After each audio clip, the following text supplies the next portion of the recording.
Hi friends, ಇದು ನಮ್ಮ ತ್ರಿರಂಗ ದರ್ಶನದ ಫಸ್ಟ್ ಬ್ಯಾಚ್ ವಿಡಿಯೋ ಆಗಿರುತ್ತೆ. ಸೊ ನಾವು 4 o'clockಗೆಲ್ಲ ಟೆಂಪಲ್ ರೀಚ್ ಆಗಿ ದೇವ್ರ ದರ್ಶನ ಎಲ್ಲ ಮುಗಿಸ್ಕೊಂಡ್ವಿ. ಸೊ ದೇವ್ರ ದರ್ಶನ ಎಲ್ಲ ಮುಗಿಸ್ಕೊಂಡು ನಾವು ನೆಕ್ಸ್ಟ್ ಹೊರಟಿದ್ದೆ ಶಿವನ ಸಮುದ್ರ ಮಧ್ಯರಂಗಕ್ಕೆ. ಸೊ ಅಲ್ಲಿ ರೀಚ್ ಆಗಿಬಿಟ್ಟು ಅಲ್ಲೂ ಕ್ಯೂವಲ್ಲಿ ನಿಂತ್ಕೊಂಡು ದರ್ಶನ ಎಲ್ಲ ಮುಗಿಸ್ಕೊಂಡು, ಸೊ ದರ್ಶನ ಎಲ್ಲ ಮುಗಿದ್ಮೇಲೆ ನಾವು ನೆಕ್ಸ್ಟ್ ನಮ್ಮದು ಬ್ರೇಕ್ ಮಾಡಿ ತೊಗೊಂಡ್ವಿ. ಸೊ ಬ್ರೇಕ್ಫಾಸ್ಟ್ ಎಲ್ಲ ಮುಗಿಸ್ಕೊಂಡು ನಾವು ಶ್ರೀರಂಗಂ ಕಡೆ ಹೊರಟ್ವಿ.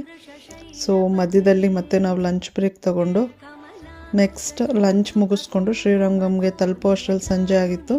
ಸೊ ಈವ್ನಿಂಗ್ ಮತ್ತೆ ನಾವು ದರ್ಶನ ಎಲ್ಲ ಮುಗಿಸ್ಕೊಂಡು ಹೊರಗಡೆ ಬಂದ್ವಿ. ಸೊ ನಮ್ಮ ಗ್ರೂಪಲ್ಲಿದ್ದವ್ರೆಲ್ಲರಿಗೂ ದರ್ಶನ ಮುಗಿದ್ಮೇಲೆ ಯಾರಾದರೂ ಶಾಪಿಂಗ್ ಮಾಡೋದಿದ್ರೆ ಅವ್ರನ್ನ ಶಾಪಿಂಗಿಗೆ ಕಳಿಸಿದ್ವಿ. ಸೊ ಅದೆಲ್ಲ ಮುಗಿಸ್ಕೊಂಡು ಬಂದಮೇಲೆ ನಮ್ಮ ಫ್ರೆಂಡ್ಸ್ಗೆಲ್ಲರಿಗೂ ಸ್ನ್ಯಾಕ್ಸ್ ಮತ್ತು ಗಿಫ್ಟ್ಸ್ನ ನಾವು ಇಶ್ಯೂ ಮಾಡಿದ್ವಿ. ಅದಾದ ನಂತರ ಡಿನ್ನರ್ ಎಲ್ಲ ಮುಗಿಸ್ಕೊಂಡು ನಾವು ಬ್ಯಾಂಗ್ಳೂರ್ ಕಡೆ ರಿಟರ್ನ್ ಆದ್ವಿ.